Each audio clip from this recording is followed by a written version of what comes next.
long time, was born here. Huntsville has always been the most beautiful city that I've been so proud of. We have so much trash on every road that it really makes me sad to run. And people used to be fined to throw the trash out of their car. Or there were fines for anything that you did that hurt the environment like that. And if we go back to the fines, maybe we can use the fines for recycling or to make the cost go down. And if people can't afford the fine, then they do community service, like go out and pick up the roads. But if we can find people for trashing up our city and our roads, then we can use the money to do something else. Absolutely, and I'll say that we are working with that as a Keep Thomas County Beautiful initiative. We recognize that as an issue. I think the county has made an excellent effort to try to keep the roads clear after the prison shut down. They used to use prisoners to clean up the roads, but now they're having to pay people to do that. I think they're still making a great effort. I think the city makes a great effort in areas, and you know, I can't speak for them specifically, but I know they hear you. We still use the community service people to pick up every week. Somebody has to pick I it up just see every day. so Yeah. much. Where are they? They're all over the county. I mean, they're not in one specific area. I mean, every day, you know, they're out there somewhere. Picking up every. You can call me and I can tell you where they're at on any given day. Will you drive down Pine Tree Boulevard or you drive down 19 or 319 City or in our own neighborhoods? I mean, I see it, it's just weekly. A lot of people do pick up trash beside the roads, but it's not working. I mean, it's not worth the money. I was just gonna make a quick comment from law enforcement standpoint, Crystal Carter, the police department. You know, the issue with citing people for littering is we've gotta catch them in the act. There's gotta be the evidence to prove that it's them. We've had situations where people have, say, they moved out of a house and just dumped all their trash all over the curb, all over the side.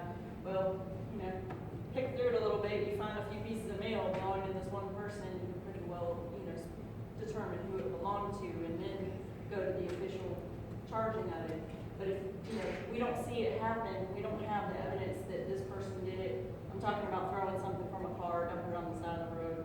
You know, if it's possible to make a charge, yes, but, you know, just Joe Blow throwing a bottle out the window is, you know, or you know, bag from the fast food restaurant. We don't see it, we can't take action on it. But the few that you couldn't see, and once the word gets around. If we're able to make a charge, we will make it. The county has actually been able to endorse some charges lately because they found bags of trash that had names on them and they sorted through the bags. But that's a once in a blue moon chance they will get. Got code enforcement capacity. This is good. Yeah. I mean, if we find anything, we'll refer it over to her. So back recycling is down to about 20 minutes. Since Jimmy has come, could we ask him that question about what is the process for deciding that a dumpster full of plastic recyclables has to be thrown away? Oh, yes, tomorrow, for contamination? Yeah. Absolutely, so what we got in place is once our drivers go to the recycling center, they'll open up the doors, they can only check the top of the load, they can't go into the bottom of it. So if the top of the load is about 40 to 50% contaminated on the top, we actually is gonna take it to the landfill. Once it gets to the landfill, our skilled operator then documents it. He takes the weight, he takes the site it come from, they dump it, and they come back and then weigh again to get the appropriate weight. We document that out throughout the year, that way we can have a collective tonnage of what we're spending on contamination. But to revert back to your initial question, it's up to the drivers.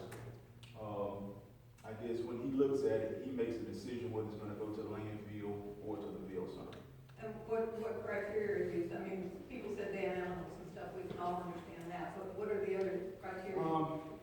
contamination comes in so many different forms. Food waste, plastic bags, household furniture, clothing. If it's not ones and twos, aluminum, or tin, it's not accepted in the plastic recycling bin. Now, we co-mingle in the plastic bin here in Thomas County, Thomasville. So you can mix your tin, aluminum, plastics in one bin. If OCC, which is your old corrugated cardboard, is in another bin. But cardboard is actually not too much contaminated as much as the plastic. That's where 85% of our contamination is coming from, the plastic bins. Well, if it's something dry, like a plastic bag or something, is there no sorting being done? Plastic bags are considered unsafe in the program. Once the staff goes to reach for it, you can get punctured, bags come in, you can't see through it, you don't know what's in there. So we had some incidents over the years where we just thought that this was unsafe. We was putting the guys in an environment to where it just was unacceptable. We had one individual rip the bag open and all the sour milk got like on her. So either we had to send her home or she had to work through that all day. We had another individual that got punctured by touching the bag and trying to do his job, but got injured. So these different types of incidents helped us go towards these decisions by not taking plastic bags in the recycling program. Now, if we were to go with more up-to-date equipment at the Bell Center, such as a conveyor belt, plastic bags would absolutely mess up the system and get clogged up in there. More work on the workers to try to unclog them. That's what I noticed in Tallahassee.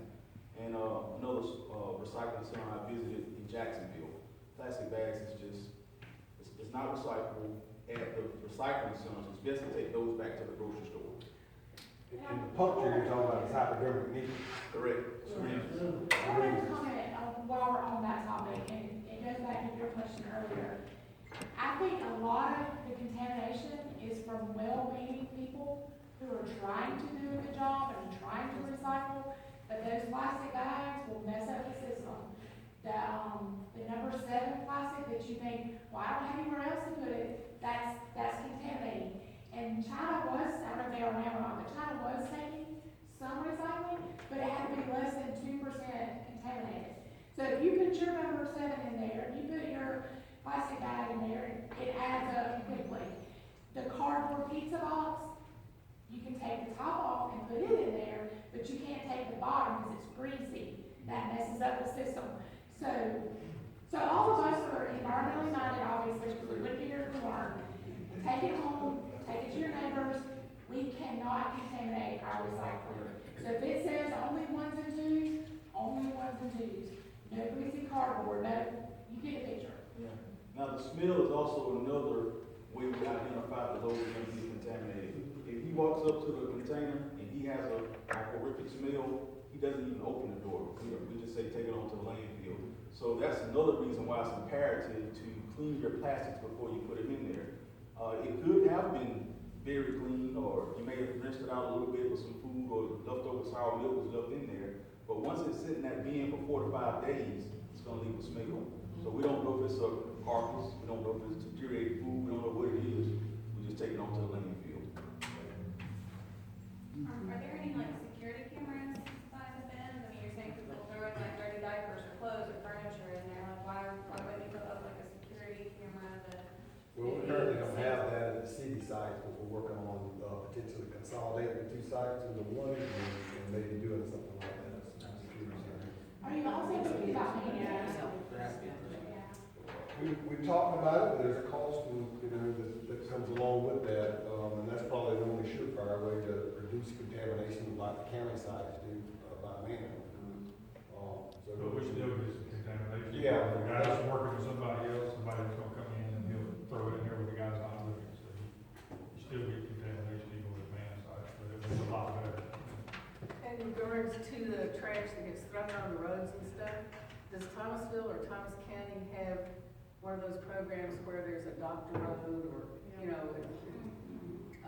by the Kiwanis Club Road or whatever? Is there, the sign saying the next 2 miles, does that happen, does that exist here?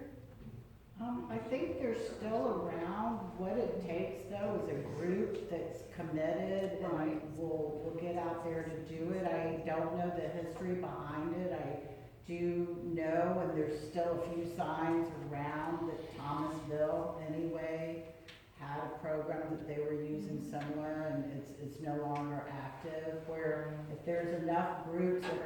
out there that would commit to a mile or stretch of road, contact me and we can look into, you know, restarting it again. Okay, okay. One. I have a question for Jim. Because we get so much contamination, how busy is our mail center? Does it run at full capacity because we don't, maybe we're not getting so much there? Yes, actually, it got so bad at one time, you would thought we were running a miniature landfill at the Bell Center. Contamination was coming so big. So we had to kind of back off a little bit and concentrate on one area, and that was the corrugated cardboard. Because once that cardboard area gets full, the trucks can't get to the back to dump the plastic. So we just had to kind of put our efforts on that. But that's a great question. Yes, we had to back off a little bit, selling some materials. Hi, Brian Domingos, Oakland City. The first question I have is, as it was stated at the beginning of the meeting, a lot of the noise about this got started through Facebook. Has there been any efforts made to educate people through Facebook? Like, I'm not involved with the city in any way or anything like that. I'm 10 years out of high school, so I mean, I have no way of knowing like any information like that that's going on with the city. I want everybody to go home and Keep Thomas County Beautiful's Facebook page and share it as often as you can. I think Julie does a good job of trying to communicate what's going on. We obviously want to be non-political in our statements. You know, we want to support the city because the city's good to us, the county's good to us. We support them, but we also know that the community's concerned, and we do a lot of effort. Julie goes to a lot of meetings to share the community's concerns with the programs and what's going on. So yes, there can always be more, but we try. And give me your contact info at the end. We need new board members or people. Also, you know how like Hands-on Thomas County has their day every year? Like, is there a day that we could do to like get an initiative going in the community to get people recycling and educated? Yes. Is there something like that? Yes, we have a number of days that we participate in, and I might not list them all perfectly, but we have a Great American Cleanup in the spring, we have recycling days, we have Arbor Days and Earth Days and things like that. So again, like our page, and we'll make sure everybody kind of hears about some of the stuff going on. One last, sorry. Okay. Has there been any research done into facilities that we could make here to recycle this ourselves? Not sending it out somewhere else, like making our own Can places you to repeat that? recycle? I didn't quite hear you. Is there any way, or any research that's been done into like making our own facilities to recycle? Not sending it somewhere else, but with our county and city working together to make something where we could handle our own recyclables here, maybe even take them from other counties? Yeah, I don't think the economies of scale really would allow that. I mean, the cost would be it's cost prohibitive, and based on our size, you have to bring in, you have to bring in recycled material. But that's what That- we're into then. That's a good point. That's a good point. We bring in landfill materials. Could we contract with those companies that we provide landfill services to also provide recycling services? Let me see if I can help you out. One of the things, one of the biggest problems that you're gonna run into is in the recycling process, there's a cost at every step of the way. If you separate the material, there's a cost associated with it. Hauling it, there's a cost associated with it. Mailing it, there's a cost associated with it. Typically, you try to recover some of those costs from the material once you sell it. The end user has a certain quality that they will only accept the material on. And they'll give you a price based on how you present it to them. So what drives us, the biggest thing that's caused us the most grief is, and I think the lady with the Georgia Recycling Coalition said it best, when the markets change, your program has to change. If the end users are not accepting it, then us accepting it doesn't benefit anybody. The other problem that you have too is size matter, because it dictates how much you generate, how much it takes to make a ton, and if you got another ton. One of our other challenges is having a facility that can process the amounts of materials that we get. That's part of the equation as well. The other piece of it is holding enough of it until you can get a tractor trailer load to send it off. That bites into your working surface. And so we got some challenges where we gotta take a look at our program holistically to see if we're at a point where we can have a facility to separate and sort materials. Now, we've had conversations with people where they would come in and set up the operation, we would bring the materials to them, and they were supposed to separate and sort it and then sell it and try to get their funds back from it. And the problem always becomes contamination. Because if we, the citizens, collected it, we hauled it and gave it to a vendor, that vendor has to then separate it and sell it. And he's got to recoup his costs with sorting and separating. Now, I don't know if any of you have gone to visit any of these recycling centers, but they start in the millions of dollars. When you got these picking stations and vibrating belts and blowing the light plastics and the aluminum, you can run into millions of dollars. Our history, which caused us to be careful with our approach, was up in Chris County, we had a $40 million what not to do. They ground up the plastic, they separated it, the garbage trucks came in, and the next thing you know, when the numbers were high and the materials were good, it looked well. But when the numbers change, the fixed costs don't go away. Just the money that you're getting for the material went away. The place ended up in receivership. They went under. One of the things was they were using inmate labor, and then some of the partners came in where they couldn't do that anymore. So it's a moving, bobbing process, and it's very tough to get a handle on it. And when you're getting 200,000 tons of cardboard, you can do some things. When that goes away, then you gotta change the things that you do. And so that's kind of where we are, and we gotta figure out what's going on in the market so we can figure out what we can do. The mandates that I had when I was there was we would do it and take materials and process them when and where it made sense. Meaning if we could get an end user and we could get enough of it to do some good. So it's a tough process, and it has many, well, you can see from the conversations in the room tonight, it has many moving parts.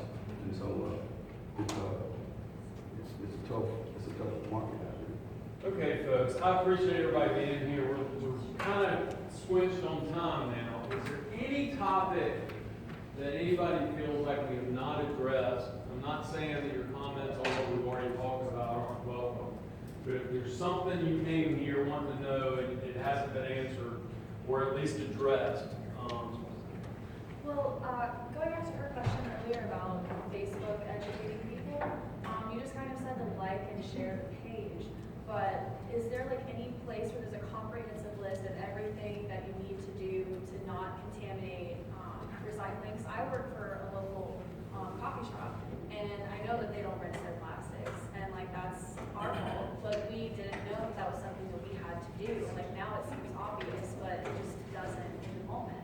So is there any way that that could be possible, like something on a website, or just a link at the top of your Facebook page or something? Absolutely. Rick? KeepThomasCountyBeautiful.org is our website. There is a recycling section on this page, and it talks about the 2 recycling centers in the city, what's accepted at those locations, talks about breaking down your cardboard, rinsing your recyclables, and things like that. So that would be a good place to start. And like I say, if you see stuff that should be on there that's not, let us know. And we also work with the city's marketing department. We've got Sarah here tonight and Cheryl Seeley as well. So we can also continue that conversation on a marketing level too for what we can do to maybe improve signage at the recycling center, you know, create more awareness, maybe linking our page or doing things on the city's website as well as ours. Well, I mean, like if that's the biggest issue, then I feel like it should definitely be something that's more known, that you make more available to people. Well, it's a matter of personal responsibility too. It's clear as day on the side of these bins that says no plastic bags, big letters. And every time I go down there, I take my recyclables there in a plastic garbage bag, and I dump them into the bin, and I take that bag back home and put it back in my container for more plastics. And I keep reusing that same bag. But every time I go down there, there's big black garbage bags full of who knows what in there. And like Jimmy said, I wouldn't want to bust it open and find a bunch of dirty diapers or a carcass or, you know. So that's, you know, a big thing, but people have to be responsible. It's like mattresses and furniture that people just dump out. They know it doesn't go there. Thank you. Jay? Yeah, just real quick, I apologize if I'm being redundant. Before I came here, I was at Secure Record Solutions, which is a big box full of paper storage warehouse. They store all kinds of records. And they do shredding for paper as well. They went to the local schools. This is your education side of what we need to do. They went to all local schools and said, we're going to put out recycling containers. If you'll keep it all straight for us, we'll pick it up at no cost whatsoever. They could never get it without it being contaminated. In a very controlled environment with lots of supervision and not supervision, they couldn't get it to work. In their own very own facility, they control exactly what they put in all their everything. The price that they get for their recycled goods is down 55% this year in the last 12 months. And so all of these things are tough. I'm going to tell you, it's really hard when you figure out, trying to figure out where you spend the city's money. But I think if you sort of go back to that first statement, if we can get the education right, back to Artie's thing about water bottles and cans and all these things that are supposedly so recyclable, we can get back to the kids.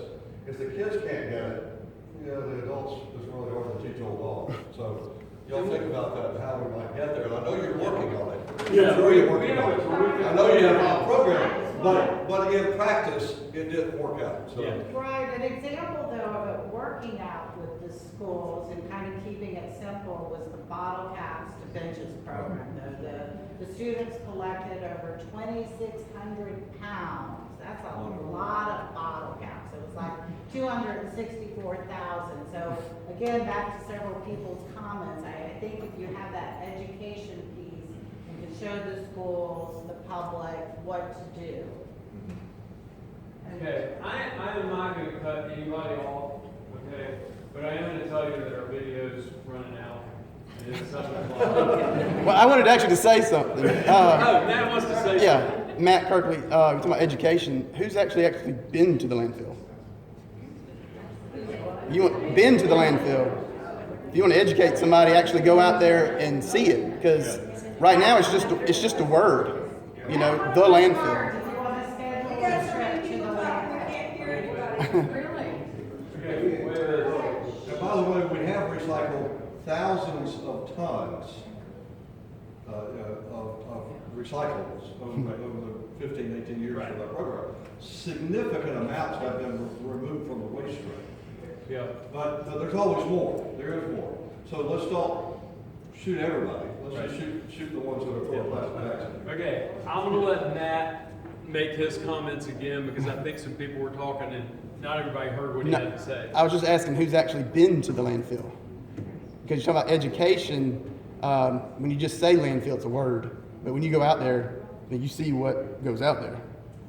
And if you'd like to get a tour, we sponsor tours of the landfill for students.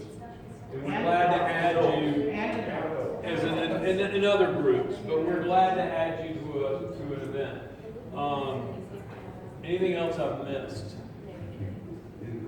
I just want to give a suggestion. I don't know how much people respond, but we have a positive, but we'll put this, that, and the other response already. Maybe we need a great big sign as you drive into the recycle center that says, if you put a 7 in the plastic, a 5, let's say, if you put a 5 in the plastic container, if you put a piece of furniture in any of these bins, if you do this or if you do that, you will be the one responsible for that bin having to be taken off the landfill. That's a great point. I mean, I thought, and I'm joking for anybody in the room that thinks I'm joking. You know, with a lot of hunters in our area, we can put a few deer stands up on the side of the recycling bin. You know, it's just like parking a police car somewhere and people are more careful. But yes, I mean, we definitely acknowledge, and I know the city and the county take it very seriously. try to make sure we get the best signage out there to help communicate. And I know that's part of what they're working on. The state woman that, Nate referred to, I think she's the one that said that there are a lot of wishful thinker recyclers out there. I hate to throw that five in the trash, so I'll put it in the bin and it would get recycled anyway. Right. I understand that, and that's a great comment. Everybody hear that? It's a difficult thing. It hurts to go, this isn't recyclable, but maybe if I just put it in the plastic, it'll go through the system. And that 0.01% of contamination won't kill the load. But it will. But if it adds up, that's right. That's right. All right, folks, I really appreciate it. I invite you to continue your comments. Again, our Facebook page, our website, reach out to your